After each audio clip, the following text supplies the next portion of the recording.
Never be ungrateful. It was high summer. The sun was extremely hot. Two travelers were going along a dusty road that had no trees along its sides. Looking for some shelter from the hot sun, they saw a tree with big leaves and branches spread like an umbrella. They placed their belongings on the ground and sat in the cool, thick shade of the tree.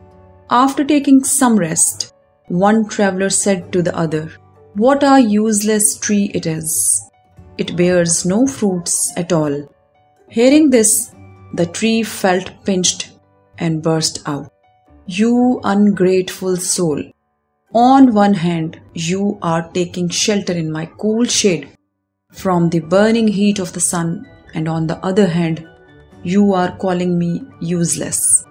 Get up and leave the place immediately to be scorched again." Moral of the story: never be ungrateful.